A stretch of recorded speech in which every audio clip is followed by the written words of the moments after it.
ভাবুন তো, এমন একটা বিশ্ববিদ্যালয় যেখানে পৃথিবীর নানা দেশ থেকে হাজার হাজার ছাত্র জ্ঞান অর্জন করতে আসতো।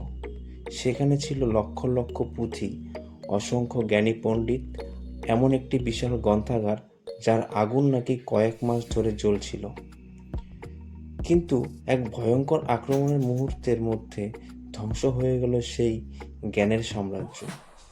আজ আমরা জানব ভারতের প্রাচীন গৌরব নালন্দা বিশ্ববিদ্যালয় ধ্বংসের হৃদয় বিদারক ইতিহাস।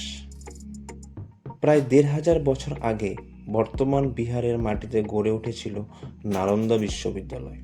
গুপ্ত সম্রাট কুমারগুপ্তের সময়ে প্রতিষ্ঠিত এই শিক্ষাকেন্দ্র দ্রুতই হয়ে ওঠে বিশ্বের অন্যতম শ্রেষ্ঠ বিশ্ববিদ্যালয়। চীন, কোরিয়া, তিব্বত, পারস্য সহ বিভিন্ন দেশ থেকে ছাত্র ভিক্ষুরা এখানে পড়তে আসতেন। এখানে শুধু বৌদ্ধ ধর্মই নয়, গণিত, জ্যোতির্বিজ্ঞান, চিকিৎসাবিদ্যা, দর্শন ও সাহিত্য শেখানো হতো। নালন্দার সবচেয়ে আশ্চর্য অংশ ছিল তার বিশাল গ্রন্থাগার। বলা হয় সেখানে কয়েক লক্ষেরও বেশি পুঁথি ও বই সংরক্ষিত ছিল। ৩টি বিশাল ভবনে ভাগ করা এই লাইব্রেরির নাম ছিল ধর্মগঞ্জ। জ্ঞানের এই ভাণ্ডারকে সেই সময় পৃথিবীর অন্যতম বৃহৎ লাইব্রেরি বলা। কিন্তু ১১৯৩ খ্রিস্টাব্দে ইতিহাসের এক অন্ধকার অধ্যায় শুরু হয়। তুর্কি সেনাপতি বখতিয়ার খিলজি তার সেনাবাহিনী নিয়ে নালন্দায় আক্রমণ চালায়। সেই সময় বিশ্ববিদ্যালয়ে প্রায় ১০,০০০ ছাত্র ও ২,০০০ শিক্ষক ছিলেন। অর্থাৎ হঠাৎ আক্রমণে অসংখ্য ভিক্ষু ও পণ্ডিত নিহত হন। তারপর আগুন ধরিয়ে দেওয়া হয় সেই বিশাল গ্রন্থাগারে।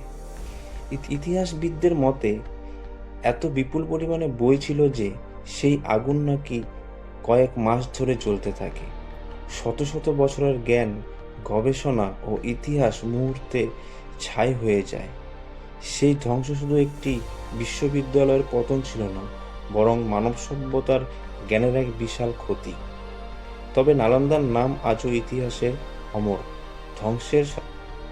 ধ্বংসের শতাব্দীর পরে আবার নতুনভাবে গড়ে উঠেছে নালন্দা বিশ্ববিদ্যালয়, যেন অতীতের সেই জ্ঞানের আলো আবার পৃথিবীতে আলোকিত করতে পারে। এই ইতিহাস আমাদের একটা বড় শিক্ষা দেয়, অস্ত্র দিয়ে সাম্রাজ্য জয় করা যায়, কিন্তু জ্ঞানের আলো কখনো পুরোপুরি নিভিয়ে ফেলা যায় না।